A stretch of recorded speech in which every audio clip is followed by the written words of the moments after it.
शक्ति को बजरंग है, भक्ति को हनुमान, कष्ट मिटाने के लिए संकट मोचन जान। बोलो बजरंग बली की जय हो।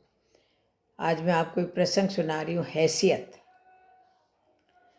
देखो, विनोद कुमार जैसे ही दुकान में घुसे, दुकान के मालिक ब्रजमोहन ने उन्हें आदर से बिठाया और उनके मना करने के बावजूद लड़के को चाय लेने के लिए भेज दिया। उसके बाद ब्रजमोहन ने पूछा, कहिए विनोद बाबू, क्या सेवा करूं? तो विनोद कुमार ने कहा कि एक ऊनी शॉल या चद्दर दिखलाइए। और विनोद कुमार ब्रजमोहन की दुकान के पुराने कस्टमर हैं, इसीलिए वो जानते हैं कि विनोद कुमार की पसंद हमेशा ऊंची होती है और पैसे का मुंह देखना वो नहीं जानते।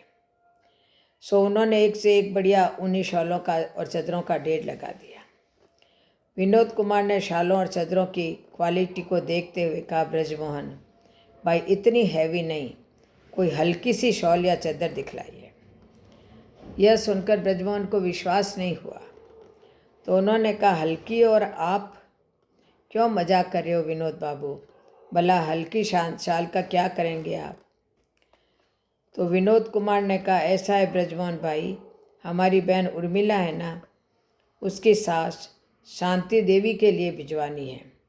उन्होंने कई बार मुझसे कहा है कि विनोद बेटा, मुझे एक अच्छी सी गर्म चादर ला के दो, तेरी पसंद बड़ी अच्छी होती है।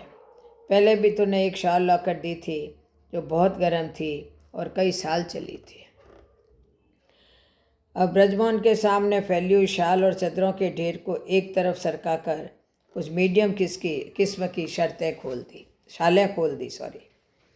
विनोद कुमार ने निषेधात्मक मुद्रा से सिर हिलाते हुए कहा कि और दिखलाओ।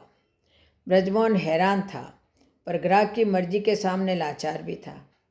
उसने सबसे हल्की शालों का बंडल खोला और शालें विनोद कुमार के सामने फैला दी। विनोद कुमार ने 450 रुपये की एक शाल चुन ली और उसे पैक करवा कर घर ले आए, और उसी दिन शाम को उसने वो शाल बहन की सास को भिजवा दी। शाल पाकर शांति देवी बड़ी खुश हुई। बात ये नहीं थी, शांति देवी के घर में किसी चीज़ की कमी भी नहीं थी। उसके बेटे वो उसके लिए बहुत कुछ लाकर देते थे, पर वो अपने रिश्तेदारों पर अपना हक समझती और जताती रहती थी। विनोद पर तो वो और भी ज़्यादा हक जताती थी, क्योंकि विनोद उसे अच्छा लगता था। लेकिन विनोद की भेजी हुई शाल वो 5-7 बार ही ओढ़ पाई होगी कि एक दिन रात के वक्त उनके सीने में तेज़ दर्द हुआ, और 2 दिन बाद ही रात 12:30 बजे के आसपास वो इस संसार से सदा के लिए विदा हो गए। उनकी अंत्येष्टि के लिए अगले दिन दोपहर 12 बजे का समय निश्चित किया गया। सुबह सुबह ब्रजमोहन अपनी दुकान खोल ही रहे थे कि विनोद कुमार वहाँ पहुँचे और कहा, भाई, उर्मिला की सास गुजर गई है, एक चद्दर दे दो। ब्रजमोहन ने बड़े अफसोस के साथ कहा, ओह, अभी कुछ दिन पहले ही तो आप उसके लिए गर्म शॉल लेकर गए थे, कितने दिन ओढ़ भाई बेचारी। उसके बाद ब्रजमोहन ने चद्दरों का एक बंडल उठाकर खोला और उसमें से कुछ चद्दरें निकाली।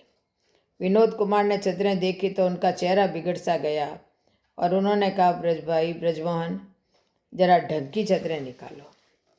कई बंडल खुलवाने के बाद विनोद कुमार ने जो चद्दर पसंद की, उसकी कीमत थी 2500 रुपये। ब्रजमोहन ने कहा, विनोद बाबू, वैसे आपकी मर्जी पर मुर्दे पर इतनी महंगी चद्दर कौन डालता है? विनोद कुमार ने कहा, ब्रजमोहन जी, बात महंगी सस्ती की नहीं है, हैसियत की होती है। उर्मिला के ससुराल वालों और उनके दूसरे रिश्तेदारों को पता चलना चाहिए कि उर्मिला के भाई की हैसियत क्या है और उसकी पसंद कितनी ऊंची है। दोस्तों, मुझे याद है, मेरे पिताजी अक्सर कहते थे कि मुर्दे को पूजे ये दुनिया, जिंदे की इज्जत कुछ भी नहीं। मतलब जितना अपनेपन का दिखावा या सहारा मरने वाले इंसान या उसके परिवार से बाद में करते हैं, अगर जीते जी उतना सहारा बन जाए तो शायद बात कुछ और ही हो। कहने को मरने वाले को कंधा देना पुण्य मानते हैं लोग, वही कंधा या सहारा जीते जी दे दें तो बात कुछ और ही हो। आशा है आप इन भावनाओं को खूब समझेंगे और जीते जी माता पिता को